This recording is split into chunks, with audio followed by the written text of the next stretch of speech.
October 1942. The endless, mud-choked steppe of the Eastern Front. From the turret of his T-34, Lieutenant Dmitry Volkov watches his flank evaporate. Not in a blaze of glory, not under a storm of enemy fire, but to the slow, agonizing death of a broken transmission. The tank, his company's anchor, now sits motionless, a helpless iron box waiting for the inevitable artillery strike. It's the fourth tank his battalion has lost this week. Not to enemy panzers, but to simple mechanical failure. This is the brutal, unspoken reality of armored warfare. The posters show unstoppable steel titans charging across battlefields. The truth is the constant, grating sound of metal fatigue, the smell of burning oil from an overstrained engine, the sharp crack of a torsion bar, snapping under the relentless pressure of rough terrain. These machines are pushed far beyond their limits, day after day. For every hour they spend in combat, they require 10 hours of maintenance. But on the front, there is no 10 hours. There is only the next push, the next panicked retreat. They are driven until their steel hearts give out. And when they stop, their crews die. A disabled tank isn't an asset awaiting repair. It's a coffin. The crew is trapped inside, a sitting duck for anti-tank guns and infantry assaults. An infantry platoon that loses its armored support is suddenly just soft flesh against machine guns and mortars. Every delay in getting a tank running again isn't measured in hours, but in lives. A single missing gasket, a stripped bolt, a fuel line clogged with dirt, these are the mundane killers that haunt the front lines. The numbers paint a grim picture the High Command prefers to ignore. The 15th Armored Corps reports an operational readiness of less than 40%. For every tank knocked out by a direct enemy hit, 2 more are sidelined, waiting for parts that may never arrive. Meanwhile, intelligence reports a massive enemy buildup just over the horizon. The generals demand more armor at the front, but the front is already a graveyard of broken machines. The army has the tanks. It has the men willing to die in them. What it doesn't have is a way to keep them fighting. The problem isn't a lack of mechanics or a shortage of courage. The problem is the system. The Army Ordnance Corps operates on procedure, a rigid, suffocating doctrine designed for peacetime efficiency, not frontline desperation. Every repair, no matter how minor, is a journey through a bureaucratic labyrinth. A tank throws a track in the mud. The crew reports it. The report generates a Form 27B for field damage assessment. A lieutenant has to sign it. That form is sent by courier to the Divisional Maintenance Battalion, 50 kilometers behind the lines. There, a captain reviews the request and files a requisition Form 114 for replacement parts from a regional supply depot another 200 kilometers away. Weeks pass. The parts, if they exist, are loaded onto a truck that might get strafed, get lost, or be diverted to a higher priority unit. Meanwhile, the crippled tank sits, a monument to inaction. Its crew is reassigned, its fighting potential wasted. The official repair depots are graveyards of procedure. Skilled mechanics, men who could rebuild a diesel engine in their sleep, spend their days filling out triplicate forms or cleaning tools while waiting for parts to arrive from a factory 1,000 kilometers away. Local ingenuity is forbidden. A mechanic who salvages a usable gearbox from a wrecked tank and installs it in another is not a hero. He's a criminal, guilty of unauthorized modification of state property. The regulations are absolute. Use only factory-certified parts. Follow the approved repair manual, chapter and verse. By midsummer, the fields behind the front are littered with these metal ghosts. The 11th Tank Brigade reports 28 tanks awaiting repair. Only 4 are actually battle-damaged. The other 24 have simple mechanical failures, broken fuel pumps, stripped gears, cracked axles that could be fixed in hours with the right parts and a little autonomy. Instead, they wait. Weeks turn into months. The war machine is grinding itself to a halt, not from enemy fire, but from the weight of its own rules. The system designed to supply the front is starving it. Red tape is proving more effective than an anti-tank gun. Elena Petrova is not a soldier. She's 48 years old, her face etched with the lines of worry common to all women living in the shadow of the front. Her hands are calloused and strong, not from turning wrenches on military hardware, but from a lifetime spent mending fishing nets and working the stubborn black soil of her family's farm. Her village, once a quiet collection of homes, is now a way station for the wounded and the broken. The war arrived for her personally, not with the thunder of artillery, but with the crisp, terrible fold of an official letter. Her husband, Dmitri, a tank driver, was killed in action. His T-34, the letter stated with cold precision, had suffered a critical mobility failure during a counterattack and was subsequently overwhelmed. For the other villagers, it was another tragedy in a sea of them. For Elena, that phrase was a spark. Mobility failure wasn't an abstract military term. In her mind, she saw it with perfect, agonizing clarity. A thrown track, a seized engine, a fractured transmission. It meant Dmitri and his crew were sitting ducks, trapped in a 30-ton steel coffin while the enemy closed in. She holds no engineering degree, has never read a technical manual. Her knowledge of mechanics comes from a different school of thought, the one that teaches you how to keep a 30-year-old tractor running with scavenged parts, how to fix a water pump with wire and gut instinct. She understands the simple, brutal logic of machinery. It either works or people die. Every day, she watches the convoys of damaged tanks being hauled back from the front, past her village to distant, overwhelmed depots. She sees them parked in muddy fields, bleeding rust. To the army, they are assets on a spreadsheet, delayed by logistics. To Elena, each silent hulk is a monument to a promise waiting to be broken, another letter waiting to be delivered. She looks at the grease-stained armor not with despair, but with a cold, simmering fury. She will not let another woman in her village feel the emptiness she feels. She will not stand by while men die for want of a properly tightened bolt or a mended fuel line. The catalyst is a single T-34 tank, mired in mud at the edge of the village. It's not destroyed, just broken. A thrown track, a fouled fuel line, a damaged radiator. An Army recovery team had assessed it weeks ago, declared it a low-priority recovery, and left it to rust. To them, it was inventory, a line item on a maintenance log that would be dealt with eventually. To the villagers, it was a tombstone. To Elena, it was an insult. A perfectly good weapon, abandoned. A shield for her son, her neighbor's sons, left to sink into the earth while men died for lack of one. She doesn't ask permission. She knows what the answer would be. A dismissive laugh from a junior officer, a stern warning from a commissar. So she begins in silence. One morning, before the sun is fully up, she walks from her cottage to the derelict tank, carrying a heavy wrench from her husband's tractor, a crowbar, and a bucket of lye soap. She doesn't have technical manuals. She has hands that know the feel of worn metal, ears that can distinguish a healthy engine cough from a dying one. Her engineering degree is a lifetime of fixing plows, water pumps, and sputtering generators. She starts with what she knows: cleaning.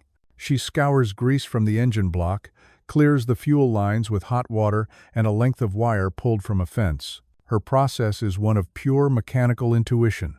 She listens.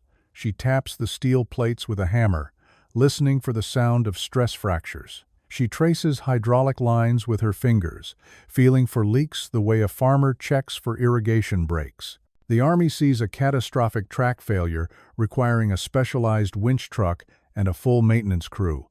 Elena sees a slipped pin. Using a lever made from a fallen oak branch and a jack scavenged from a burned-out truck, she and her oldest son work for 3 days, inch by excruciating inch, to muscle the massive track back onto its bogies. It is brutal, filthy, exhausting work. It is a refusal to accept defeat. The villagers watch from a distance, unsure what to think of the widow waging a one-woman war on a disabled tank. The Army's T-34 maintenance manual is a thick volume of precise schematics and torque specifications. Elena Petrova has never seen it.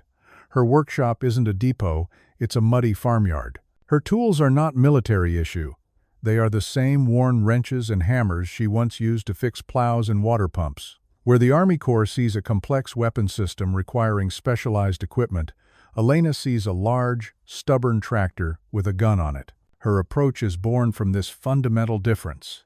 There is no gantry crane to lift a 5-ton turret. Instead, Elena directs 2 villagers to rig a system of logging chains to the sturdy branches of an ancient oak tree, using a pre-war tractor as a counterweight and winch. It is slow, dangerous work, but it gets the job done. Official parts are a fantasy. A request for a new fuel pump, Form 77B, would take 3 months to process. Elena finds a cracked one, removes the damaged gasket, and fashions a new one from a piece of treated leather from a horse's harness. It's not to specification, but it holds pressure. A replacement track pin is hammered out of a salvaged axle from a burned-out truck. She doesn't read schematics. She reads the machine itself, listening to the rhythm of the engine, feeling for vibrations in the hull, understanding the simple, brutal logic of gears and pistons. Her training wasn't in a lecture hall. It was in the unforgiving classroom of a failing collective farm, where a broken harvester meant a lost crop and a hungry winter. That experience taught her one critical lesson the Army engineers had forgotten.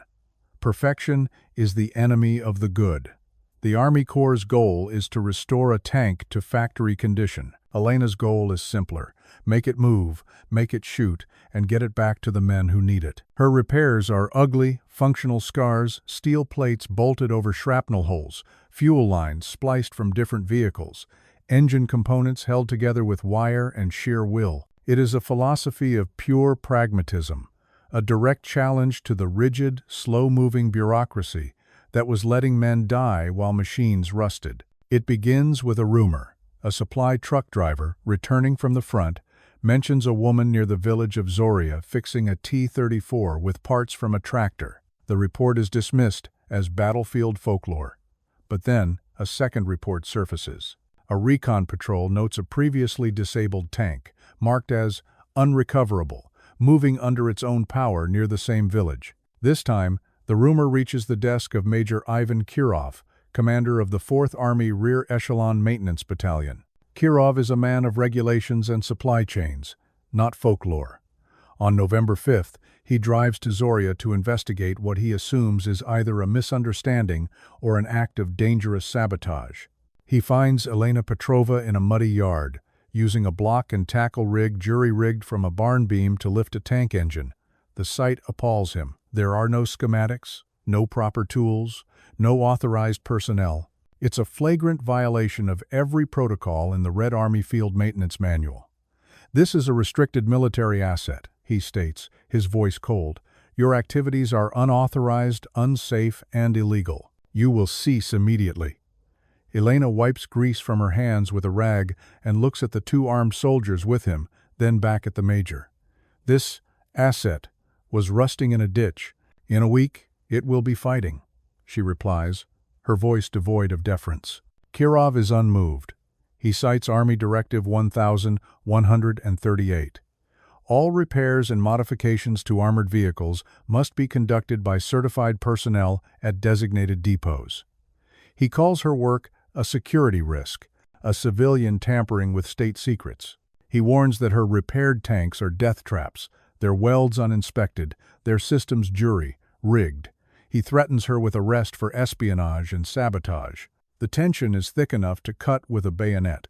But as Kirov's soldiers move to secure the yard, the village emerges. A dozen other women, old men, even teenagers, step out from their homes, armed with farming tools and grim determination. They form a silent, human wall between the soldiers and Elena's workshop. Kirov, a man used to giving orders and having them followed, hesitates. This isn't in any manual. October 5th. A T-34, hull number 217, lies dead by the roadside 2 kilometers from Elena's village. A direct hit from an anti-tank gun hasn't penetrated its armor but has shattered the transmission casing and final drive. The crew survived, but the tank is immobile. A maintenance team from the 4th Armored Brigade spends a day assessing it. Their verdict is final. The damage is too catastrophic for field repair. They tag it Category 5, irreparable. Strip the machine gun and optics, and leave it to be dragged back to a depot that's 200 kilometers and 3 months away. For the men of the 12th Rifle Regiment holding the line, it's just another steel coffin rusting in the mud. But Elena doesn't see a write-off. She sees 85 rounds of ammunition and a 76mm gun that could save her village. With the help of the village blacksmith and 2 old men who used to maintain tractors, she gets to work. There are no replacement parts, no schematics. Elena uses a chain hoist rigged from a barn's main beam and powered by 2 oxen to lift the 500-kilogram transmission out of the hull. The casing is a spider web of cracks. The Army Corps would scrap it. Elena and the blacksmith spend 2 days heating and hammering salvaged armor plate from a knocked-out half-track. Forging crude but functional patches, they weld them directly onto the casing with an arc welder powered by a tractor generator. For the shattered gears inside, they use the hardened steel from a pre-war combine harvester's threshing drum, painstakingly filing new teeth by hand. On October 9th, 4 days after it was abandoned, a young lieutenant named Dmitry Volkov, sent to scavenge for spare track links, stops dead in his tracks. He hears an engine coughing, sputtering, then roaring to life. A plume of thick, black smoke billows from the exhaust of hull number 217. Elena, her face smeared with grease, waves away the smoke and gives the driver a thumbs up. Volkov runs over, incredulous. "How?" is all he can manage. Elena points to the blacksmith's forge. "The metal was strong," she says simply. Volkov doesn't ask about regulations. He doesn't care about the ugly, prominent welds or the whining sound the gears make. He radios his commander. "Sir, I've found a tank. It's moving." An hour later, I'm 34 number 217, the ghost of the roadside, clanks back towards the front line, its gun ready for a fight. It was never supposed to rejoin. The story of the resurrected tank spreads faster than a battlefield rumor. It isn't whispered in command tents. It's shouted over the roar of engines by the tank crews who witness it firsthand. One woman, they say. One woman with no tools and no training fixed a machine the Corps mechanics had left for dead. The news reaches Elena's village not as a report, but as a legend. First, Anya arrives. Her husband died in a T-34 near Kursk. She carries a heavy toolbox, her father's, and says nothing. She just picks up a wrench and starts cleaning a grease-clogged engine filter. Then comes Maria, whose 2 sons are fighting on the southern front. She was a seamstress, and she sees torn seat covers, frayed wiring insulation, and damaged canvas tarps. She sets up a sewing station with a heavy-duty needle and waxed thread. Within a week, a dozen women are in the yard. They are widows, mothers, sisters. They are the human cost of the war, and they refuse to be victims. They form an army without uniforms, a corps without commissions. One woman, who once repaired the village's well pump, figures out how to patch hydraulic lines using salvaged tractor parts. Another, a former Farm 4 woman, organizes the flow of work, directing teams with an efficiency that would shame a logistics officer.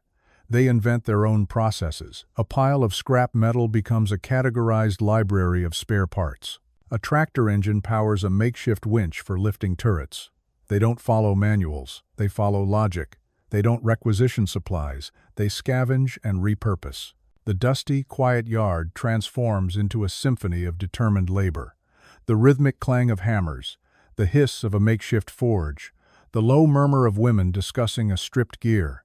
This is not a military depot, bound by triplicate forms and supply chain delays.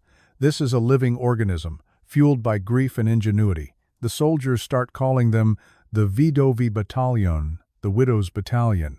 And this battalion of grieving women is starting to fix tanks faster than the entire Red Army Engineering Corps. The numbers told a story the generals in the rear refused to read. In October, the official Army Rear Echelon Repair Depot number 7, a sprawling facility with 200 trained mechanics and state-of-the-art gantry cranes, returned 8 T-34 tanks to the front. Elena Petrova's dusty yard, staffed by 15 women using farm equipment and salvage tools, sent back 12. The official reports are a study in stagnation. A KV-1 tank with a shattered transmission, designated Hull 42B, arrives at Depot No. 7 on October 5th. Protocol dictates it's a Level 3 repair. A request for a new transmission assembly, Form 1138, is filed in triplicate. It is sent to a supply hub 1,000 kilometers away. Estimated time to arrival, 6 to 8 weeks, if the part even exists. For 2 months, Hull 42B is effectively lost to the war. 3 days later, a tank with the exact same damage is towed to Elena's yard. There is no paperwork, there is no waiting. Elena and her team find a T-34 chassis that was burned out, deemed unrecoverable by Army assessors. But its transmission is intact. Using a winch powered by a tractor engine and two massive logs as a lever, the women hoist the 700-kilogram assembly out of the wreck. For the next 36 hours, they work by lantern light, cleaning, refitting, and fabricating new gaskets from cured leather. The KV-1 rolls out of their yard and heads back to the front 72 hours after it arrived. The contrast becomes a battlefield legend. Army Corps, average repair time for a major engine or drivetrain failure, 45 days. Elena's workshop, 4 days. The official depots have a 40% backlog of tanks sitting idle, waiting for parts. Elena has no backlog. If a part doesn't exist, they make one from a wrecked truck or a captured German half-track. One system is built on procedure, supply chains, and waiting. The other is fueled by ingenuity, desperation, and the unshakable belief that every silent tank is a death sentence for the men who should be inside it. One frontline commander writes it plainly in his log, "We send our dead machines to the Army. We send our wounded ones to the widows." The reports from the 4th Armored Brigade become impossible to ignore. Lieutenant Popov's after-action summary from the defense of Hill 217 is stark. Received replacement T-34, serial number 4B771. Maintained combat effectiveness for 72 hours under heavy fire. Crew reports engine performance exceeds factory specifications. Military records show 4 B770. One was a wreck, deemed unrepairable by the Army Corps 3 months prior. It was one of Elena's. Colonel Voronov, head of regional logistics, reads the reports with a mix of fury and disbelief. His depots have a 4% return to service rate for tanks with catastrophic transmission damage. Elena's unofficial yard is somehow returning nearly 50% of the same write-offs. The numbers are a direct indictment of his entire command. He's faced with an impossible choice: shut down an illegal, unsanctioned operation run by a civilian woman and lose a vital source of armor, or ignore every regulation he has sworn to uphold. The decision is never spoken aloud. There is no official directive, no change in policy. But things begin to happen. Small, deniable acts of logistical rebellion. A fuel truck on its way to the rear echelon takes a wrong turn and ends up near Elena's village, its entire cargo siphoned off by morning. A flatbed carrying 2 T-34 seconds with thrown tracks conveniently breaks down a kilometer from her workshop. The recovery crew is ordered to abandon the vehicles and return to base. The military bureaucracy, a machine of paper and procedure, learns to look the other way. Voronov writes in his private journal on October 11th, "Regulations do not win battles. Tanks do. This woman is sending us tanks. My duty is to the front, not to the rule book." It's not acceptance. It's battlefield pragmatism. Elena's widow's army is no longer a nuisance or a security risk. It is now an unacknowledged, indispensable, and utterly baffling asset in a war that has no time for protocol. The change on the front was not immediate, but it was undeniable. In the sector fed by Elena's workshop, the tide began to turn, not with a grand offensive, but with dozens of small, desperate victories. A counterattack that wasn't canceled for lack of armor. An infantry platoon that wasn't overrun because a T-34 arrived in the nick of time, its engine coughing but its gun firing. For a 90-day period in the spring, the 12th Guards Tank Army, the primary beneficiary of her work, reported an operational readiness rate of 72%, nearly double the front-wide average of 40%. Military analysts, miles from the mud and blood, would attribute this spike to a temporary improvement in logistical efficiency, never knowing its true source. They couldn't quantify the human element. After-action reports showed a 30% decrease in tank crew casualties in that sector. A tank that could move and shoot, even if its armor was a patchwork of welded plates, was a tank whose crew had a chance to come home. Elena wasn't just fixing machines, she was saving lives. Her silent revolution demonstrated a powerful truth: that ingenuity born of desperation can outperform a system paralyzed by its own rules. There would be no medals for Elena Petrova. No official commendations would ever mention the Widow's Brigade. Her name would never appear in a logistics manual or an officer's report, but the soldiers knew. The legend of the Babushka Brigade spread through the ranks like wildfire. Tank crews would whisper about the Petrova Specials tanks that ran on sheer willpower. When a battered machine, deemed a total loss by the Army Corps, reappeared at the front days later, its engine roaring, they would just nod and say, "The widows sent it back." Elena's legacy wasn't written in ink. It was forged in steel and etched into the memory of every soldier who fought in one of her resurrected iron coffins. It was a testament to the idea that the heart of a nation's defense isn't always in its high command, but sometimes in a dusty village yard. The name Elena Petrova is not written in the official histories of the war. There is no monument to the widow's army in any city square. No medals were ever struck for a woman who fixed tanks with farm tools and salvaged parts. The military bureaucracy that once tried to shut her down simply absorbed her success, erasing the inconvenient origins of a battlefield miracle. But her story was never about recognition. It was never just about mechanics. This is a story about the unyielding power of the human spirit when faced with annihilation. It is a testament to innovation born not in an engineer's office, but in the crucible of necessity and loss. Elena's story proves that the most powerful solutions often come from the bottom up, from the people closest to the problem. It demonstrates that courage isn't just about charging into battle. Sometimes, courage is refusing to accept the official answer. It's picking up a wrench when you're told to stand aside. It's challenging a system that values protocol over people, regulations over results.